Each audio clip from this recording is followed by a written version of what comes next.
우리는 사도 바울이 얼마나 열심을 다하여서 복음을 전하였는지 성경을 통해서 잘 알고 있습니다. 안디옥 교회에서 파송받은 바울과 바나바 함께 선교 여행을 잘 진행해 나가게 되어집니다. 구브로, 또 비시디아, 안디옥, 이고니온, 루스트라, 더베 여러 지역을 다니면서 복음을 증거하게 되어지고, 안디옥으로 다시 돌아와서 영적으로 무장한 후에 두 번째로 또 선교지에 가자 이렇게 이야기를 하게 될 때에 그 당시에 바나바의 요청이 있었습니다. 마가 요한을 다시 데리고 갑시다 이렇게 이야기를 합니다. 바울은 그를 데리고 가는 것이 옳지 않다. 전에도 같이 갔었는데 도리어 그가 일찍이 선교지에서 돌아왔기 때문에 또다시 그를 데리고 가는 것은 마땅치 않다 이렇게 이야기하면서 우리를 떠난 자 어떻게 또 데리고 갈 수 있겠느냐 이렇게 바울은 거부를 하게 되어집니다. 두 사람의 성격을 나름대로 알 수 있습니다. 바나바는 조금은 넓은 마음으로 다시 한번 그를 품고 함께 가려고 하는 이와 같은 마음이 있다고 한다면, 바울은 직선적인 사람입니다. 사리 분별을 정확하게 판단하면서 거기에 따라 결정하는 이와 같은 사람. 결국은 바울과 바나바가 이 문제로 서로 다투고 갈라서는 이와 같은 사건이 벌어지게 됩니다. 우리 같으면 이럴 때 어떻게 합니까? 우리 같으면 이럴 때 나 교회 안 가 이렇게 이야기하지요. 우리 같으면 나 봉사 안 해 이렇게 쉽게 말하게 되어지는데, 바울과 바나바 그런 정도의 사람들이 아니지요. 도리어 그 과정 속에서 그들은 하나님의 명령을 더욱더 확실히 알기 때문에 끝까지 순종하리라 이렇게 생각을 하면서, 바나바는 마가 요한을 데리고 구브로 지역으로 전도하러 가게 되고, 바울은 신라를 데리고 수리아, 길리기아 이쪽으로 또 이제 선도를 하러 가게 되어집니다. 어찌 보면 두 사람이 잠깐 동안의 다툼이 있어서 분열은 되었지만, 또 다르게 생각하면 분열됨으로 말미암아서 선교의 지역은 배로 늘어나는 이와 같은 과정들이 성경에 소개가 되어지고 있고, 생각해 보아도 두 사람은 다 똑똑합니다. 바울도 그렇고 바나바도 그렇고, 누가 주장이 되어도 상관없을 정도로 두 사람은 굉장히 똑똑한 사람이기에 언제든지 두 사람은 또 다른 일꾼들을 데리고 갈 수 있는 이와 같은 능력의 사람들입니다. 그래서 결국은 서로 지역을 나누어서 선교 지역을 확장해가는 이런 모습이 성경에 소개가 되어집니다. 바울은 루스드라에 와서 전도를 하면서 거기에서 디모데라고 하는 소중한 일꾼을 만나게 되어집니다. 어머니의 신앙을 잘 배운 디모데, 그가 거기에서 함께 이제 귀중한 사역에 동참하게 되어졌고요. 그는 사람들에게 인정받는 일꾼이었음을 말합니다. 바울이 그를 데리고 가려고 할 때에 할례를 행하였더라 이렇게 성경은 이야기합니다.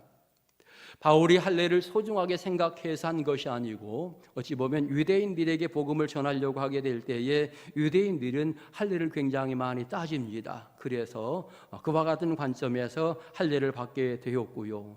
더 나아가서 이제 새로운 어떤 인생의 출발점에서 이제 디모데는 할례를 받고 소중한 역할을 감당해 나가는 이와 같은 모습을 가지게 되어집니다. 그리고 나서 바울이 또 다른 지역으로 복음을 전하러 가려고 하는데, 복음을 전하는 과정 속에 성령께서 아시아 지역에는 더 이상 전하지 아니하도록 하는 이와 같은 과정과, 더 나아가 마게도냐 지역에서 환상이 보이게 되어지는데 건너와 우리를 도우라 손짓하면서 부르는 이와 같은 환상이 있게 되어집니다. 그래서 결국은 그 성에 가게 되어지는데, 첫 성 빌립보 성이라고 하는 그 지역에 이르게 되어지면서 거기에 가서는 또 누구를 만납니까? 유명한 루디아라고 하는 사람을 만나게 되어집니다. 결국 하나님의 귀한 말씀이 여러 사람에게 이렇게 하나하나 심기어지면서 루디아의 가정의 식구들은 다 복음을 받아들이고 또 복음의 협력자가 되었다라고 하는 이와 같은 사실을 이야기합니다. 세례를 받게 되어졌는데, 여러분, 세례는 신앙 고백이지요. 엄밀히 말하면 하나님 앞에 서약하는 이와 같은 과정이기도 합니다. 그래서 온전히 그의 가족들이 하나님 앞에 서약하고 세례받고 신앙의 사람이 되는 이런 과정을 보여주고 있습니다. 바울과 실라가 이제 그곳에 전도하게 되어지는데, 전도하는 과정 속에 오늘 성경 본문을 보니까 귀신 들린 여종을 만나게 되어지고, 그 귀신 들린 여종은 점을 치면서 많은 사람들에게 돈을 벌어서 주인에게 이익을 챙겨주는 이 역할을 감당하던 여인이었습니다. 귀신의 지배를 받았던 이와 같은 여인입니다. 그런 측면에 귀신 들린 사람, 그가 이야기합니다. 지극히 높으신 하나님의 종으로서 구원의 길을 전하는 자들, 이렇게 이야기하면서 바울과 실라에게 와서 계속 이야기를 하는 겁니다. 그렇게 될 때 이제 바울이 그를 향해서 예수 그리스도의 이름으로 명하노니 귀신아 나와라, 이렇게 명령을 하게 되어졌고 귀신이 즉시 나오게 되었다고 성경은 이야기합니다. 우리가 알 수 있는 것, 여러분, 영적인 싸움은 아무리 약한 영들이 있다 하더라도 예수의 영을 이기지 못한다라고 하는 거지요. 성령의 역사하심은 어떤 영도 이길 수 없다. 세상에 여러 가지 잡신들이 많이 있다라고 표현한다면 그 모든 신들은 다 하나님 앞에는 아무것도 아닙니다. 죽은 신일 뿐이고요. 또 다른 영도 마찬가지입니다. 예수의 영 앞에 모든 귀신은 다 물러갈 수밖에 없다라고 하는 것을 우리가 분명히 알 수 있습니다. 결국 그 문제가 해결되어졌죠. 여종에게 귀신의 사건이 이제 해결되면서 귀신이 물러가게 되고, 이 여종은 온전한 사람이 되고, 그런데 이제 문제가 뭡니까?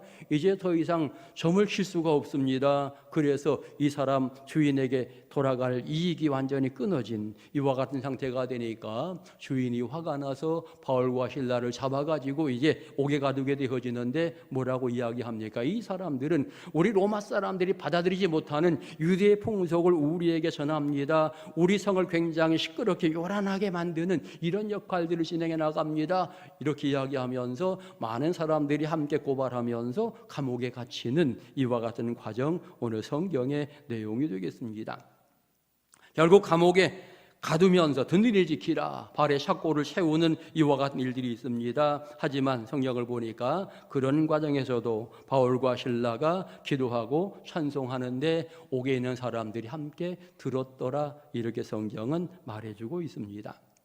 하나님의 놀라운 역사 가운데에 기도하며 찬송하는 과정 속에 결국 옥문이 열리는 이런 사건들이 벌어지면서 우리는 이 사건을 통해서 몇 가지를 생각해 봅니다. 하나님이 선교 지역을 정하시고 구원받을 사람을 정하신다라고 하는 것 우리는 알아야 합니다. 아까 말했던 것처럼 디모데라고 하는 사람도 하나님이 예비한 사람이고, 루디아도 마찬가지로 하나님이 예비해서 구원한 이와 같은 사람이 되겠고, 또 다른 측면에 오늘 뒤에 부분에 빌립보 감옥의 간수가 이제 구원 얻는 이런 사건이 벌어지게 되는데, 이 모든 것은 다 하나님의 예정, 하나님의 섭리 가운데 이루어지는 일이라고 하는 사실을 이야기하고 있는 것입니다. 결과적으로 선교의 모든 과정 속에 한 영혼을 구원해 나가는 것은 하나님의 선택으로부터 진행된다라고 하는 것 생각해야 하고, 또 다른 측면에 내가 부름받은 것도 하나님의 선택이고, 내가 사역자로 보냄을 받는 것도 마찬가지로 하나님의 선택에 의해 진행된다라고 하는 것 우리는 분명히 알 수 있는 것입니다. 옥천 동성교회가 예를 들어 108년 전에 이곳에 세워졌다라고 표현하게 될 때에 하나님의 뜻이 있어서 그 일이 이루어진 겁니다. 민노아 선교사님 이곳에 보내신 분이 하나님이시다라고 하는 것 알 수 있고요. 그 역사 가운데 하나님이 우리를 지키시고 이끌어 주심으로써 우리가 하나님의 귀중한 백성으로 지금 신앙생활하고 있다라고 하는 것 분명히 알 수 있는 것입니다. 분명하게 하나님이 선교 지역도 정하시고 소중한 일꾼도 정하신다라고 하는 사실을 우리가 성경을 통해서 배우게 되어집니다. 그다음에 두 번째로 우리가 성경을 통해 배우는 것은 하나님은 선교를 위하여 항상 동역자 일꾼들을 보내주신다라고 하는 것입니다.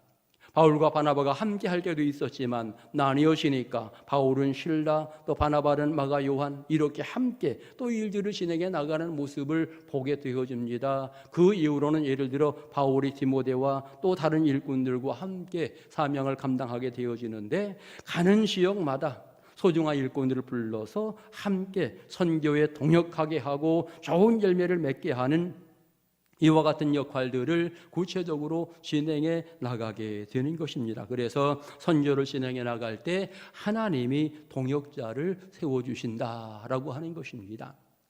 오늘 우리 옥천 동성교회가 이렇게 선교를 많이 진행해 나갑니다. 저와 여러분이 함께 동역자가 되어서 이 일을 진행해 나가는 거죠. 예를 들어 목회자가 선교에 별로 관심이 없다라고 하면 여러분이 이렇게까지 열심히 하지 않았을 것입니다. 그런데 제가 선교에 대한 열정이 있고 여러분들이 거기에 좋은 협력자가 되어짐으로써 여기에 풍성한 열매, 좋은 열매들이 맺어지게 되는 것입니다. 오늘 금년 한 해에도 저와 여러분이 선교에 좋은 동역자가 될 수 있기를 소망합니다. 또 다른 측면에 여러분, 이방 사람들에게 기적을 베푼다라고 표현하게 될 때에 이것은 이방 사람을 구원하는 또 하나의 방법이다라고 하는 것입니다. 하나님께서는 여러 가지 방법을 통하여서 사람들을 변화시키고 사람들을 끌어들이시게 되어집니다. 그 중에 방법 중에 하나가 오늘 기적의 사건이라고 하는 것 분명히 알 수 있습니다.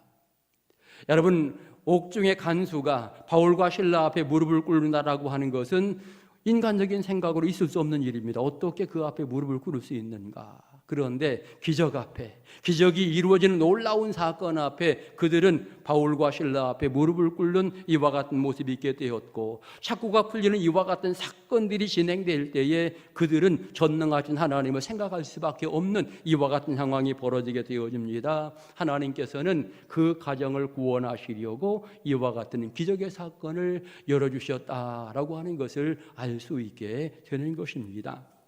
그 외에 여러분, 여러 가지 방법을 통해서 하나님께서 그의 백성들을 구원해 나가시게 되어지는데, 굉장히 많은 은혜들을 베풀게 될 때에 그 은혜들을 보면서 믿지 않은 사람들이, 예수 믿는 사람들이 이런 사랑을 받는구나, 이런 은혜를 받는구나 깨닫게 되면서 돌아오게 된다라고 하는 것입니다. 여러분, 아까도 세례를 이야기했는데 오늘 빌립보 감옥의 간수, 그 가족들도 또 세례를 받습니다. 음식을 차려주고 대접을 잘하는 이와 같은 과정들이 보여지고, 세례를 베푸는 이와 같은 과정들도 이야기하게 되어집니다.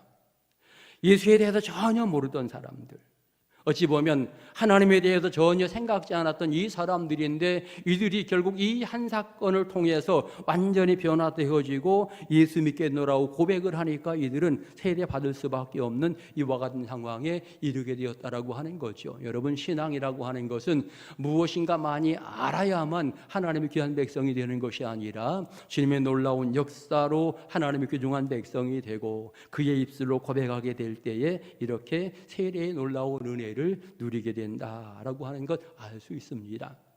그리고 나서 이튿날에 이제 이 사람들을 풀어주는 이런 사건이 벌어지게 되어지는데, 풀어주는 과정 속에 이렇게 이야기합니다. 바울이 말하기를, 내가 로마 시민권을 가지고 있는데 당신들이 왜 나를 이렇게 감옥에 가두어 놓고 나를 이렇게 책찍질하고 착고에 세워놓았습니까? 이렇게 이야기합니다. 그러니까 이 사람들이 깜짝 놀라는 거죠. 바울이 로마 시민권을 가지고 있다고? 모든 사람이 놀라는 이와 같은 과정도 성경을 이야기합니다. 그 중에 한 사람이 신문하면서, 나는 많은 돈을 들여서 이 로마 시민권을 샀는데 내가 어떻게 로마 시민권을 가지고 있느냐라고 표현하니까, 나는 어릴 때부터 로마 시민권을 가지고 있는 사람입니다 라고 이렇게 이야기하니까, 거기에 관여했던 여러 사람들이 너무나 두려워서 얼른 나가십시오 라고 이렇게 요청하는 부분들도 성경은 말하게 되어집니다. 중요한 것은 빌립보 성을 구원하기 위해서 루디아라고 하는 여인도 등장이 되어지고, 또 함께 디모데라고 하는 소중한 일꾼도 등장이 되어지고, 또 이방의 사람이 구원되는 과정 속에 빌립보 감옥이 등장이 되어지는 이 모든 것들은 하나님이 구원의 계획을 아름답게 이루어가는 방법이다라고 하는 것, 우리는 확실하게 알 수 있는 것입니다. 하나님은 참으로 멋지신 하나님이시다. 귀중한 계획을 세워놓고 하나하나 길들을 열어가면서 거기에 순종하는 백성들을 사용해서 귀한 결실들을 얻게 한다라고 하는 것, 우리는 너무나 잘 알고 있는 것입니다. 지금도 하나님께서는 우리 옥천 동성교회를 통해서 소중한 역할들을 진행해 나가시기 원하십니다. 우리를 바라보시면서 귀한 일들 이루시기를 주님이 바라보고 계시고 주님이 이끌어 가시고 계시는 것입니다. 우리가 한 걸음 한 걸음 거기에 순종해 나가면 그 안에 놀라운 열매들, 풍성한 열매들이 맺어지게 되고, 바울과 바나바가 쓰임받았던 것처럼 저와 여러분이 하나님 앞에 귀하게 쓰임받는 은혜의 삶을 살게 되어질 것입니다. 우리는 다시 한번 생각해야 합니다. 이 지역에서 많은 사람의 영혼 구원하는 이 일, 하나님이 굉장히 기뻐하시는 일인데, 하나님이 원하시는 이 선교를 진행해 나감에 있어서 우리 가족의 구원, 우리 이웃을 구원해 나가는 이 일을 우리가 좀 더 열심을 다해서 감당해야 되겠구나 분명하게 느끼게 되어집니다. 낙심했던 많은 사람들이 이제는 옥천 동성교회로 밀려 들어옵니다. 이런 소문을 우리가 좀 많이 들었으면 좋겠고요. 이 지역에서 갈등하며 방황하던 많은 사람들이 다시 한번 하나님의 귀한 전에 와서 신앙의 참 은혜를 느끼면서 믿음 생활 진행해 나갈 수 있는 이와 같은 교회가 되도록 우리가 함께 수고하며 노력해야 할 것입니다. 선교를 잘하는 교회, 은혜로운 교회, 행복한 교회, 여러분 이런 소문이 계속해서 이웃 사람들에게 들려져야 하고 그들이 우리를 보면서 예수를 믿는 놀라운 사건들이 진행이 되어져야 하는 것입니다. 우리 연합선교회가 그동안 너무나 소중한 역할을 잘 감당하였습니다. 금년도에 현재 98개 지역을 이렇게 돕는 것으로 정해져서 일들이 진행되어지고 있습니다. 지난해에 100지역을 했는데 제가 100지역을 하면서 느꼈던 부분 중에 하나가 100이라고 하니까 자꾸 교만한 생각이 들어요. 그래서 2개쯤 이렇게 줄여서 98개 이렇게 제가 마음속으로 교만하면 안 되는데 이상하게 자꾸 100지역 이상 하고 있구나 이 이야기가 조금은 그런 어떤 마음이 있어서 현재 98개 지역 감사함으로 진행해 나가고 있고요. 물론 앞으로 또 어느 지역인가 더 도울 수 있으면 분명히 도울 것입니다만 현재 우리가 이렇게 감사함으로 98개 지역을 협력해서 돕고 있다. 여러분 이해하시고 또 하나 우리가 금년도에 베트남에 교회를 건축하려고 지난번 당회에서 결정을 하였습니다. 우리 옥천 동성교회 과거에 중국의 신성교회를 건축하였고요. 그 다음에 홍서감교회를 건축하였고 그 다음에 캄보디아의 선교센터를 건축하였습니다. 선교센터를 건축하는 데에 우리가 건축을 했는데 대륙선교대 그때 1,300만 원 지원을 해주었습니다. 그래서 그 돈을 지금 그대로 가지고 있었고요. 그리고 지난번에 우리가 비전 트립 하려고 600만 원 저금해 놓았던 게 있습니다. 그래서 두 가지를 합해서 이자를 따져보니까 지금 1,990만 원이 있어요.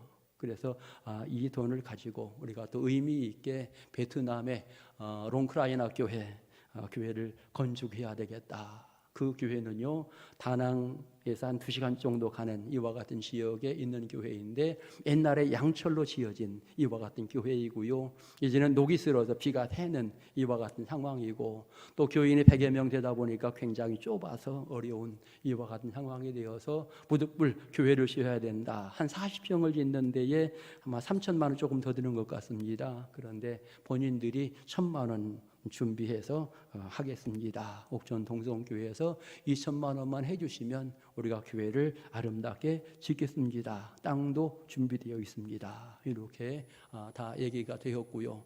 지난번에 우리 대륙선교회 부회장님이 현지를 답사하고 왔습니다.